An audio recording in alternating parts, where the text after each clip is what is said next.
পরিবেশ রসায়ন লেকচার 18। আমরা পরিবেশ রসায়নে লেকচার 18তে আজ ডাল্টনের আংশিক চাপ সূত্রের ম্যাথমেটিক্যাল টার্ম নিয়ে আলোচনা করব। তবে তোমাদের আমি গত লেকচারেও এই কথাটা বলছি, যে অঙ্কগুলো পাও নাই আমি অলরেডি লিস্ট পাইছি।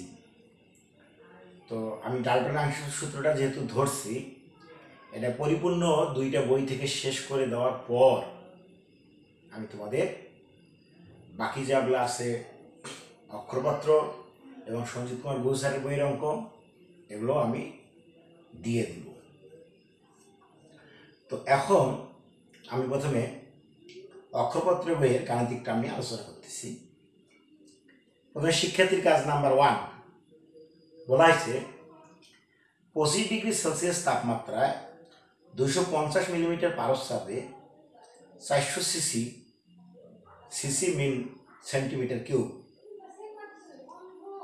নাইট্রোজেন 700 মিলিমিটার পারস্যে 600 সিসি, অক্সিজেন এবং 760 মিলিমিটার পারস্যে 200 সিসি হাইড্রোজেন নিয়ে তাদেরকে একটি 2500 সিসি শূন্য পাত্রে মেশানো হলো। একই তাপমাত্রায় এবং 30 ডিগ্রি তাপমাত্রায় ওই মিশ্রণের চাপ কত হবে নির্ণয় করো। তো আমরা যদি গত লেকচারের সূত্রগুলোর কথা মনে রাখতে পারি তাহলে এটা কিছুই না। এটা আমাদের সেই সূত্রকে সমর্থন করতেছে যে একাধিক গ্যাসকে একটি শূন্য পাত্রে, ভি আয়তনে শূন্য, ভি এখানে বলতে 2500 সেন্টিমিটার কিউব শূন্য পাত্রে দেওয়া হয়েছে। শূন্য পাত্র মানে কারণ কোনো গ্যাস নেই, শূন্য পাত্র বলতে ওই পাত্রটা গ্যাস শূন্য, কোনো গ্যাস নাই, সেই পাত্রের মধ্যে আমরা গ্যাস ঢুকাবো। তো প্রথমে বলতে 25 ডিগ্রি তাপমাত্রায় 200 মিলিমিটার পারস্যে নাম্বার 1। তাহলে আমাদের 200 মিলিমিটার পারস্যে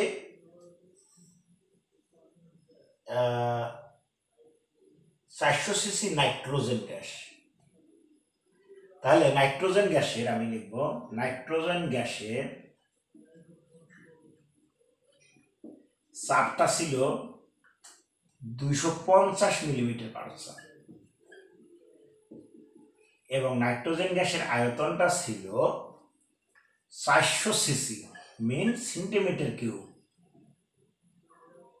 নাইট্রোজেন গ্যাসের আয়তন, গ্যাসের চাপ, আয়তন আমি লিখলাম না, কথাগুলো তোমরা লিখবা। আচ্ছা, এরপরে বলছে 700 মিলিমিটার পারস্যে 600 সিসি অক্সিজেন। তাহলে অক্সিজেন একটা এখন আসি, অক্সিজেন গ্যাসের চাপ P2 700 মিলিমিটার পারস্যে এবং অক্সিজেন গ্যাসের আয়তন, যাই হোক আয়তন V2 দেওয়া আছে কত, 600 সিসি বা সেন্টিমিটার কিউব। আচ্ছা, সিসি এ দেওয়া আছে, সিসি লিখো, সমস্যা।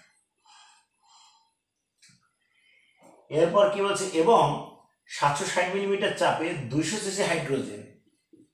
তাহলে হাইড্রোজেন এর চাপ P3 760 মিলিমিটার এবং হাইড্রোজেন এর আয়তন দেওয়া আছে 200 সিসি।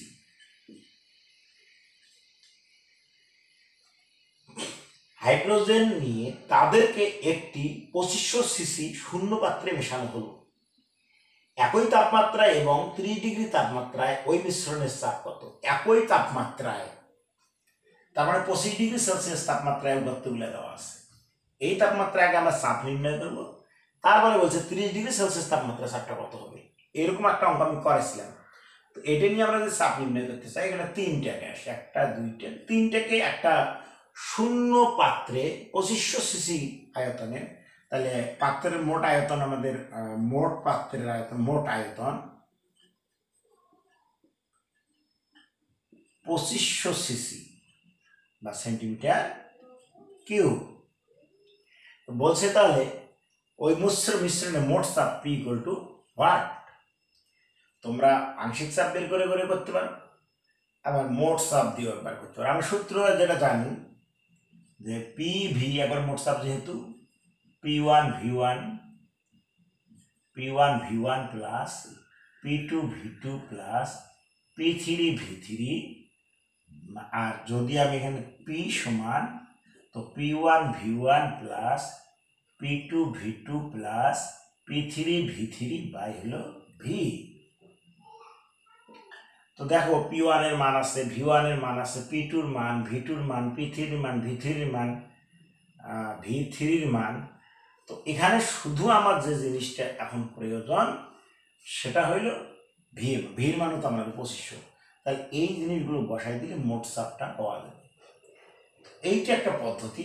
তোমরা যদি বলো যে আচ্ছা যদি আংশিক চাপগুলোও চাইতো, সেই কারণে আমি আর একটা পদ্ধতিও তোমাদের দেখাচ্ছি যে কিভাবে সম্ভব। আর একটা পদ্ধতি তো আমাদের আমি আরো এখানেই লিখলাম যে মোট পাত্র আয়তন ভি সমান দেওয়া আছে 2500 সিসি। তাহলে এখানে যে বিষয়টা লক্ষণীয় সেটা কি, আমাদের মোট চাপটা কত হবে। তো আমি যদি আংশিক চাপ বের করতে চাই Pn2 নাইট্রোজেনের আংশিক চাপ P1 V1 বাই মোট আয়তন, P1 এর মান V1 এর মান V এর মান আছে, বাট নাইট্রোজেনের আংশিক চাপ পাওয়া গেল। অনুরূপভাবে PO2 P2 V2 বাই হইল V, অনুরূপভাবে PH2 P3 V3 বাই হইল V। এই মানগুলো যখন আমরা বসাই দিব, বসাই দেওয়ার পর এর আংশিক চাপ পাবো, এর আংশিক চাপ পাবো, এর আংশিক চাপ পাবো, তখন যে আংশিক চাপ সেটা পাওয়া গেল। আংশিক চাপ যোগ করলেও মোট চাপ পাওয়া যাবে, একই অবস্থা, কোনো সমস্যা নেই। তোমরা সূত্রগুলো যদি বুঝে থাকো এগুলো অঙ্ক এরকমই, আর কিছু না। তো এখন আমরা যে চাপটা পাবো মোট চাপ, সেটা কিন্তু 25°C তাপমাত্রার চাপ। তো 25°C তাপমাত্রার যে চাপটা আমরা পাইলাম ওটাকে ওই ড্যাশ দিয়ে প্রকাশ করবে। তাহলে 30°C তাপমাত্রায় চাপটা কত হবে, পাত্র আয়তনটা স্থির। সূত্র হবে এর আগে দেখছিলাম P1/T1 = P2/T2। এখানে আমি শুধু ড্যাশ দিয়ে দিবা সুবিধার্থে, যেহেতু P1 V1 একবার ব্যবহার করা হয়েছে। এখান থেকে T2 এর মানটা বের করলে আমাদের 1 নম্বর অঙ্ক হয়ে গেল। তো আশা করি তোমরা বুঝছো। এরকম একদম সেম সঞ্জিত কুমার গুরুবার অঙ্ক 2-3টা আছে, তুমি সেটাও করতে পারো। আচ্ছা, তারপর 2 নম্বর অঙ্কে বলা হয়েছে 10 ডেসিমিটার কিউব ফ্লাক্সে 27° তাপমাত্রায় 0.7 গ্রাম নাইট্রোজেন ও প্রমাণ অবস্থায় 11.2 ডেসিমিটার অক্সিজেন মিশ্রিত অবস্থায় আছে। মিশ্রণের উপাদান গ্যাস দুটির আংশিক চাপ ও মোট চাপ নির্ণয় করো। তাহলে এইখানে আমাদের যে জিনিসটা দেওয়া আছে যে 10 ডেসিমিটার ও 27°C তাপমাত্রায় 0.7 গ্রাম নাইট্রোজেন ও প্রমাণ অবস্থায় 11.2 ডেসিমিটার কিউব অক্সিজেন মিশ্রিত অবস্থায় আছে। মিশ্রণটির উপাদান গ্যাস দুটির আংশিক চাপ ও মোট চাপ নির্ণয় করো। তো এখানে একটা জিনিস দেখো, আংশিক চাপ আগে বের করব, এরপর আমরা মোট চাপ বের করব। তো এখানে আমাদের পাত্রের আয়তন ভি সমান দেওয়া আছে কত লিটার, 10 ডেসিমিটার কিউব। 2 নম্বর অঙ্ক। এবং আমাদের তাপমাত্রা টি সমান দেওয়া আছে 27 + 273 মানে 300 কেলভিন। এবং নাইট্রোজেনের এন দেওয়া আছে 0.7/28 গ্রাম, 28 মোল।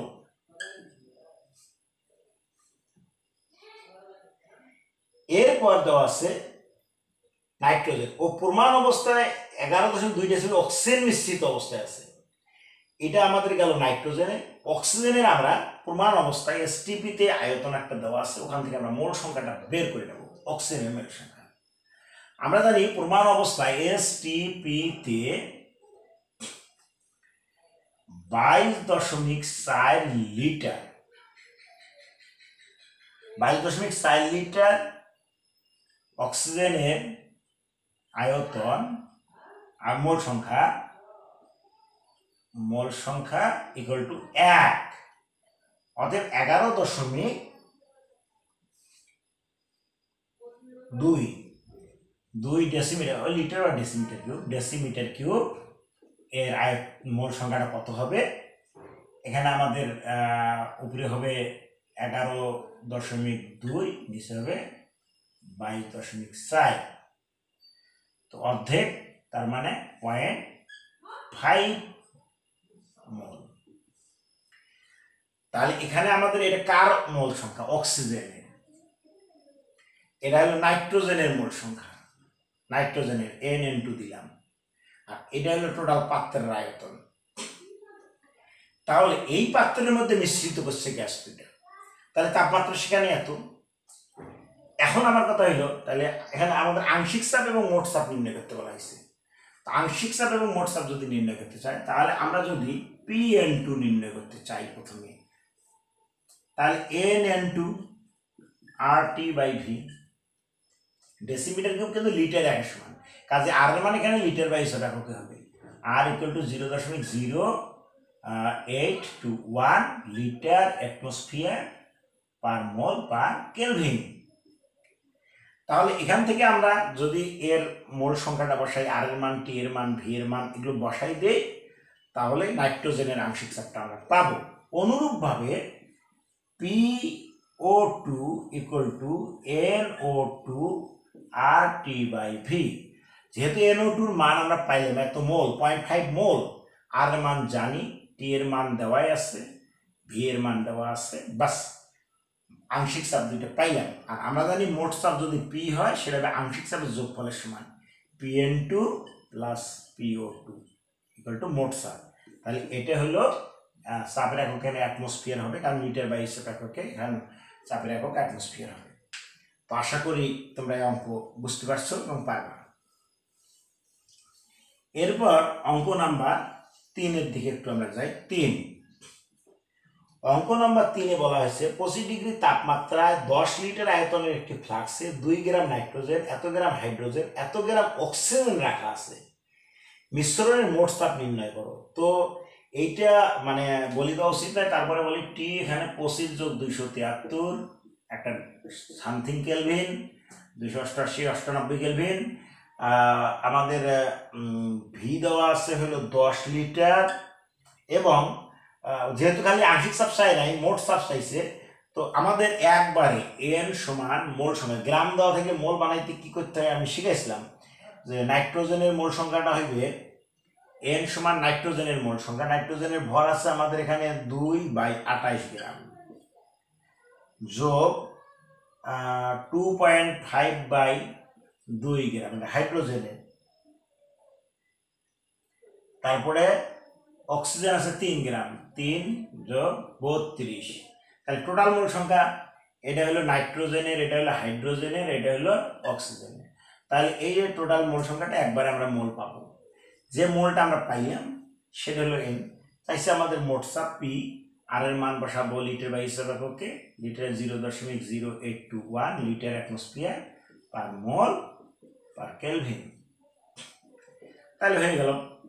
তো আমরা সূত্র আবার কি, পি সমান NRT/V, এই মানগুলো বসাই দিলে আমরা পেয়ে যাবো মোট চাপের মানটা। আংশিক চাপ চাইলে তখন এই মোলগুলো আলাদা আলাদা করে ব্যবহার করে আমরা বের করতে পারবো। নাম্বার 4, নাম্বার 4-এ কি বলছে, একটি গ্যাস মিশ্রণের আয়তন হিসেবে 25% নাইট্রোজেন, 35% অক্সিজেন, 40% হিলিয়াম আছে, মিশ্রণের মোট চাপ 760 মিলিমিটার হলে এগুলোর আংশিক চাপ নির্ণয় করো। তো আয়তনে কার কতটুকু জায়গা শতকরা সেটা বলেই দেওয়া আছে, তো মোট চাপও দেওয়া আছে, এখানে তো অঙ্কটা করেই দেওয়া আছে। তো 4 নম্বরে তাইলে আমরা বলতেই পারি, সরাসরি লিখতে পারি যে আয়তন হিসেবে নাইট্রোজেন আছে 25%, আমি একটু লিখি 25% আছে নাইট্রোজেন আয়তন হিসেবে, 35% অক্সিজেন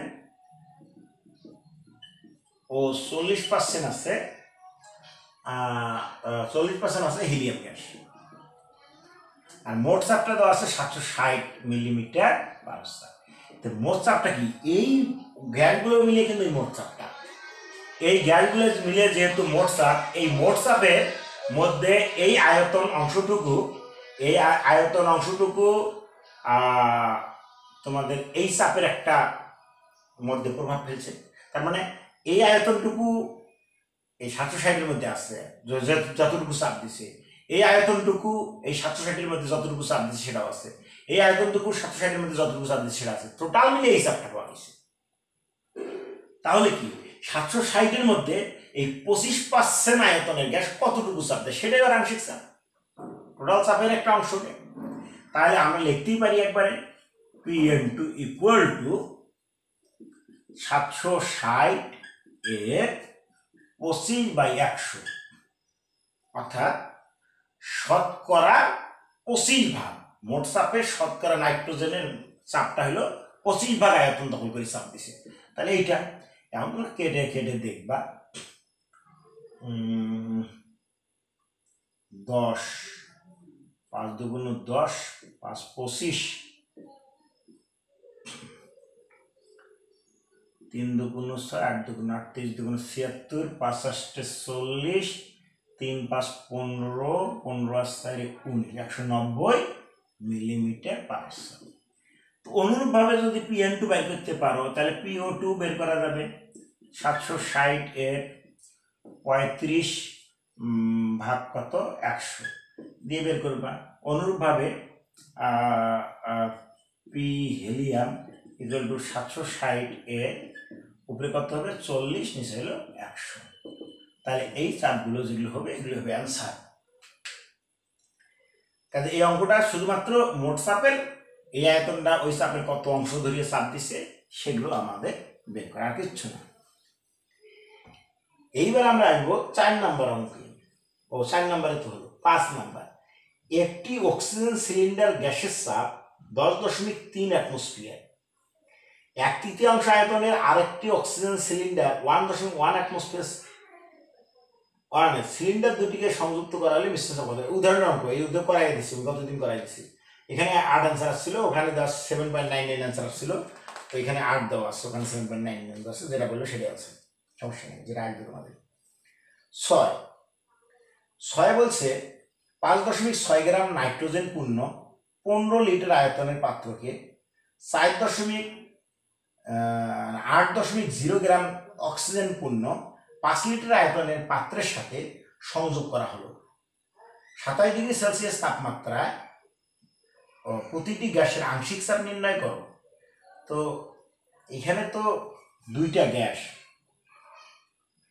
এবং দুইটা গ্যাসেরই ভর দেওয়া আছে এবং তাপমাত্রা তো দেওয়াই আছে 27 ডিগ্রি দুইটারই। তো এখানে দেখো আমাদের টি এর মানটা হলো 300 কেলভিন, 27 ডিগ্রি সেলসিয়াস 300 কেলভিন। এখন প্রথমে আমাদের কোন গ্যাস এটা, প্রথমে আছে নাইট্রোজেন গ্যাস। তো নাইট্রোজেন গ্যাসের এখানে আয়তন, নাইট্রোজেনের আয়তন আমি লিখি, দেওয়া আছে কত লিটার, 15 লিটার। নাইট্রোজেনের ভর, নাইট্রোজেনের একবারে মোল লিখি, ভর দেওয়া আছে, মোল বাই করব। মোল কত হবে 5.6 বাই হলো 28, এত মোল হবে। আমি এটা মোলটাকে N/2 দ্বারা প্রকাশ করলাম। আচ্ছা, এরপর আমরা দেখলো নাইট্রোজেনের পর আছে আমাদের কোন গ্যাস, অক্সিজেন। অক্সিজেনের আয়তন কত দেওয়া আছে, 5 লিটার, 5 লিটার, 5 লিটার। আর অক্সিজেনের মোল সংখ্যা 5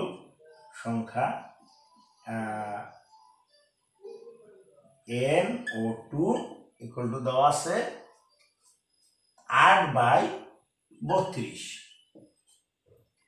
বলছে 27 ডিগ্রি প্রতিটি গ্যাসের আংশিক চাপ নির্ণয় করো। তখন এই যে যখন আমরা পাত্র দুইটাকে আমরা একত্রে করব, তখন মোট পাত্রের আয়তনটা কত হবে? মোট পাত্রের আয়তন, তো আমি এটাকে ধরলাম V1, V1 ধরার দরকার নাই, দরকার নেই, VN2 ধরি, VN2, আর এখানে আয়তনটা হলো VO2। তাহলে মোট আয়তনটা কত? মোট আয়তন V সমান VN2 প্লাস VO2। VN2 মান আমাদের কত? 15 যোগ 5 ইকুয়াল টু 20 লিটার। এখন নিয়ম অনুযায়ী যদি আমি PN2 মান বের করতে চাই, N into RT by V, ভিটা হলো মোট আয়তনটা, তাহলে এই মান বসাই দিলে ব্যাস হয়ে গেল। আর PO2 equal to NO2 RT by V, ব্যাস হয়ে গেল, মান শুধু বসাই দাও আর অঙ্ক পাওয়া, আর কিছু না। এই হচ্ছে আমাদের কয় নম্বর অঙ্ক হইল? এটা আমাদের 6 নম্বর, 4 নম্বর বসে 6 নম্বর অঙ্ক হইল। নাম্বার 7, একটি গ্যাস মিশ্রণে এত গ্রাম নাইট্রোজেন, এত গ্রাম কার্বন ডাইঅক্সাইড, এত গ্রাম মিথেন আছে। মিশ্রণটির মোট চাপ এত হলে মিথেনের আংশিক চাপ নির্ণয় করো। তো এইখানে একটা জিনিস দেখো, 7 নাম্বার মোট চাপটা দেওয়া আছে, আংশিক চাপ নির্ণয় করতে বলছে, কারণ মোট চাপের সাপেক্ষে নির্ণয় করতে বলছে। তাহলে 7 নম্বরে আমাদের নাইট্রোজেনের মোল সংখ্যা, আমি সরাসরি লিখলাম, নাইট্রোজেনের মোল সংখ্যা 56/28, 2 মোল সহজ লিখলেন। এরপরে নাইট্রোজেনের মোল সংখ্যার পর আমাদের আছে কার্বন ডাইঅক্সাইডের মোল সংখ্যা। কার্বন ডাইঅক্সাইডের মোল সংখ্যাটা কত আছে? উপরে 44, নিচেও 44, ভর দেওয়া ছিল 44, 1 মোল। এরপর মিথেনের আছে 16 গ্রাম, তাহলে মিথেনের N carbon dioxide NCH4 methane, তাহলে উপরে 16, মিথেনের 16 হবে, বা হিসাব করে দেখবা 1 মোল।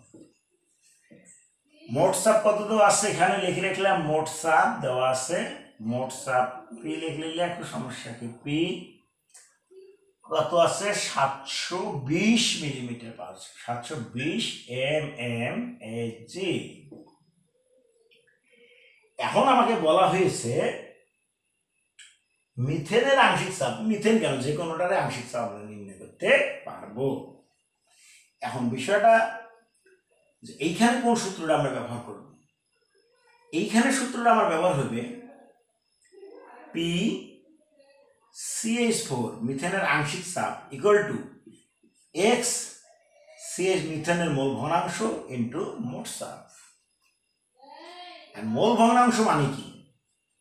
আমি যদি মিথেনের মোল ভগ্নাংশটা XCH4 বের করতে চাই, মিথেনের মোল সংখ্যা কত? 1 বাই মোট মোল সংখ্যা কত? 2 যোগ 1 যোগ 1, তার মানে 1/4। তাহলে CH4 ইকুয়াল টু 1/4 গুণন মোট চাপ 720। তাহলে আমি যদি 1 থাকলো 3, 32, 4 180 ইকুয়াল টু 180 মিলিমিটার পার চাপ। তাহলে মিথেনের এটা। অনুরূপভাবে যদি আমি কার্বন ডাইঅক্সাইড বের করতে চাই, তাও পাবো, এটাও পাবো, যেটা আসছে সেটাই পাবো। তো এভাবে আমরা অঙ্ক, মোট চাপ দেওয়া থাকলে সাধারণত এবং মোল সংখ্যা শুধু দেওয়া থাকলে এই মোল ভগ্নাংশ সূত্রটা ইউজ করতে হয়। আচ্ছা, এরপর আছে আমাদের অঙ্ক নাম্বার 7 গেল 8 গ্রাম অক্সিজেন, কিছু পরিমাণ কার্বন ডাইঅক্সাইড গ্যাস 30 ডিগ্রি উষ্ণতায় 10 লিটার আয়তনে একটি বায়ুশূন্য পাত্রে প্রবেশ করানো হলো। পাত্রে গ্যাসের মোট চাপ এত হলে কত গ্রাম কার্বন ডাইঅক্সাইড গ্যাস নেওয়া হয়েছিল? এখানে তো ওই একই অঙ্ক, শুধুমাত্র একটু ঝামেলা করে দিচ্ছে, কিছুই না। অক্সিজেনের মোল সংখ্যা N O2 দেওয়া আছে 8 গ্রাম অক্সিজেন, তো উপরে 8 নিচে 32 এত মোল। তারপরে বলছে কিছু পরিমাণ কার্বন ডাই অক্সাইড, আমরা জানি না সেটা কার্বন ডাই অক্সাইডটা কত, তো এন কার্বন ডাই অক্সাইড আমরা জানি ডাব্লু ধরলাম, W/44 কার্বন ডাই অক্সাইডের আণবিক ভর এত মোল। কিছু পরিমাণ কার্বন ডাই অক্সাইড 30 ডিগ্রি তাপমাত্রায়, টি হইল 303 কেলভিন,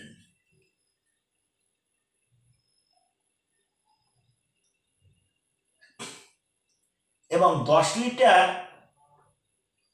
আয়তনের একটি বায়ুশূন্য পাত্রে প্রবেশ করানো হলো।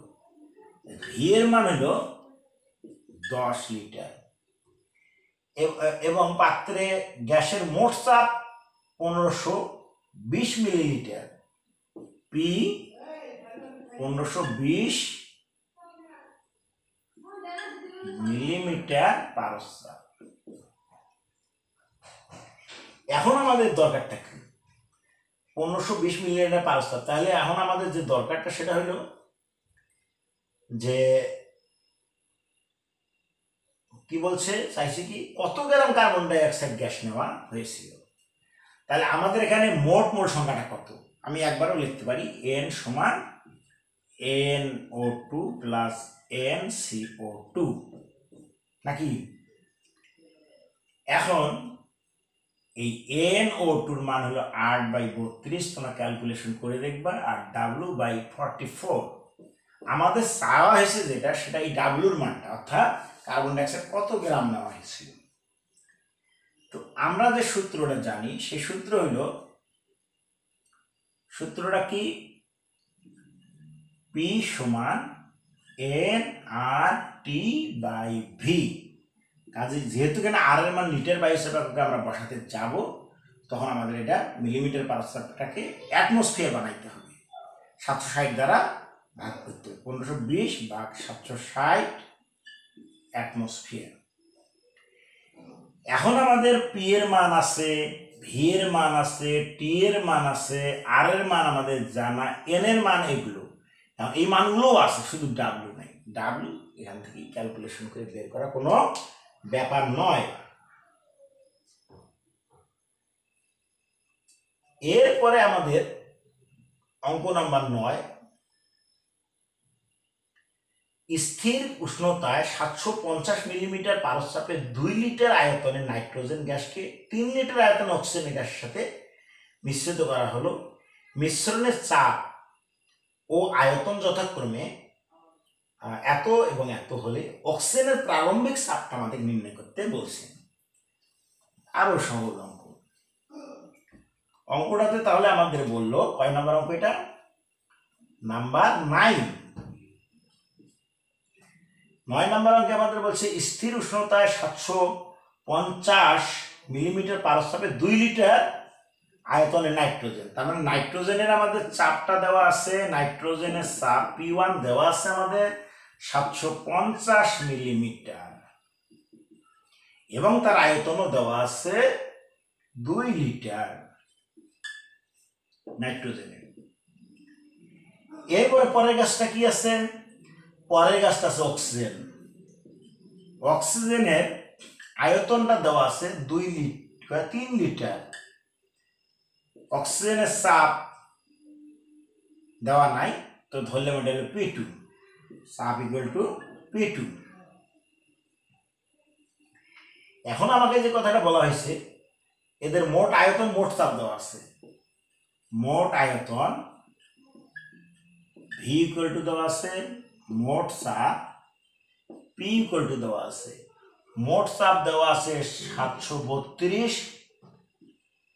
732 মিলিমিটার পারস্যাপ, এবং আয়তন আছে 5 লিটার। তাহলে বলছে প্রারম্ভিক চাপ, তার মানে কার প্রারম্ভিক চাপ, এই যে অক্সিজেন প্রারম্ভিক চাপ P2 মানটা বের করে নিতে।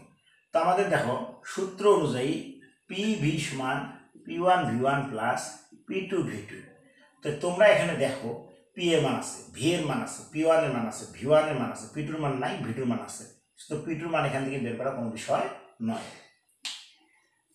তো এই হচ্ছে আমাদের 9 নম্বর পর্যন্ত অঙ্ক। 10 নম্বরে বলছে হাইড্রোজেন গ্যাস পূর্ণ এ বাল্বের আয়তন 100 মিলিলিটার, বি বাল্বটি শূন্য অবস্থায় আছে। একটু আলাদা টাইপসের অঙ্ক, খুব একটা জটিল নয়। হাইড্রোজেন গ্যাস পূর্ণ এ বাল্বের আয়তন 100 মিলিলিটার,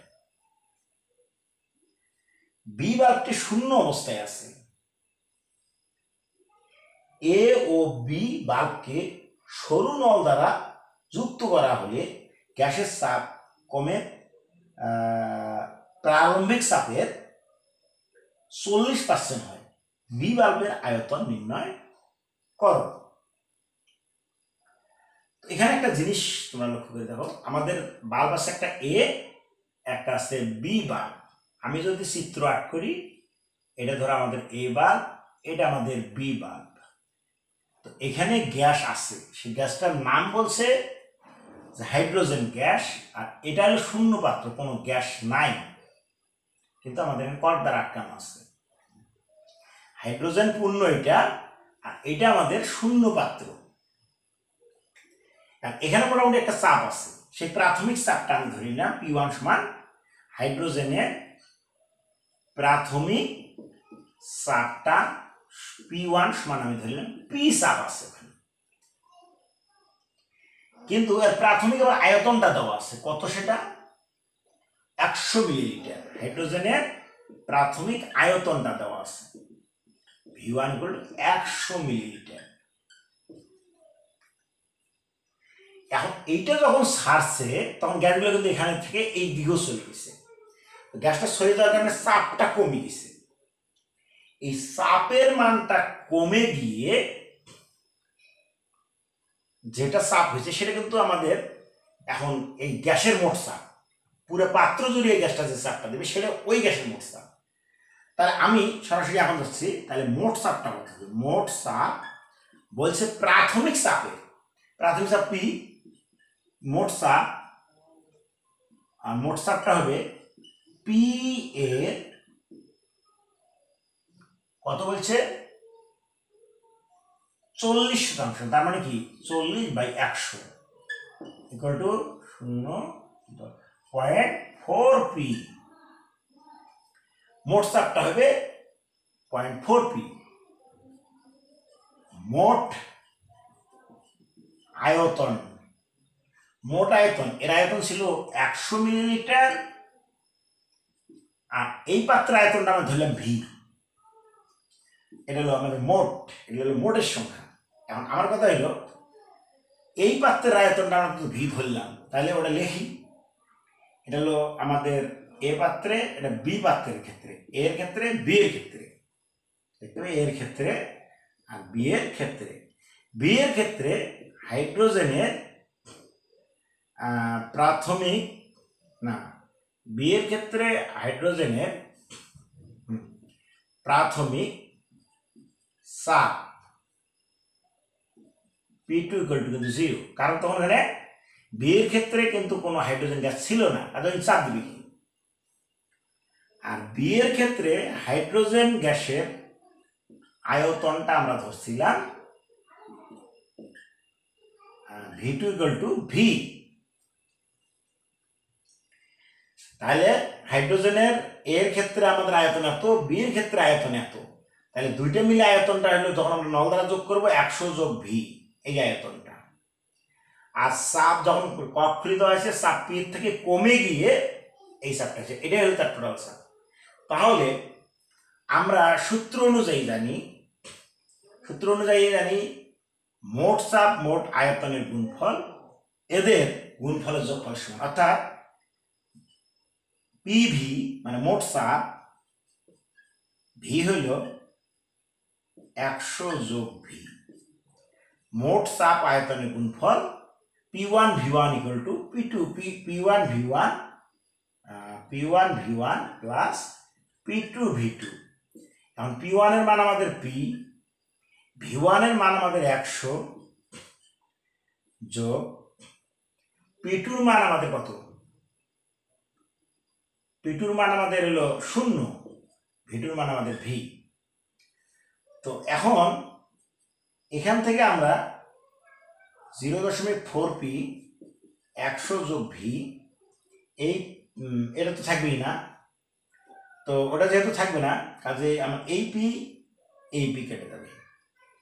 এখান থেকে আমরা ভি এর মান এখন খুব সহজেই বের করতে পারবো। তো এখানে অ্যান্সারটা দেওয়া আছে 150 লিটার মিলিলিটার হবে। তো এই হচ্ছে অঙ্ক। 11 নম্বর অঙ্ক, 12 নম্বর অঙ্ক, আমার বিশ্বাস তোমরা একই রকম অঙ্ক এগুলো পাবা। যদি না পাও ইনবক্স করিও। বাড়ির কাজ কয়েকটা করবে। আর 3 নম্বর ব্যতীত 3 নম্বর হলে ব্যাপনের অঙ্ক আছে। ব্যাপন আমরা এখনো পড়াইনি, ব্যাপন পরের অংশটাই ব্যাপন। এই হচ্ছে আমাদের অক্ষরপত্র বইয়ের গাণিতিক সমাধান, ডাল্টন অ্যানালিসিস অফ সূত্র। আশা করি এগুলো করবা এবং ইনবক্স করবা। আর তোমাদের সঙ্গে যেটা বলা, আজকে 15 তারিখ, এখন পর্যন্ত তোমরা এই 300 টাকা করিয়ে দিলে না, এটা খুব দুঃখজনক। তো আমি ভার্চুয়াল যে ক্লাস তোমাদের শনিবারে নিব, আমি আশা করতেছি শনিবারের আগেই তোমাদের এগুলো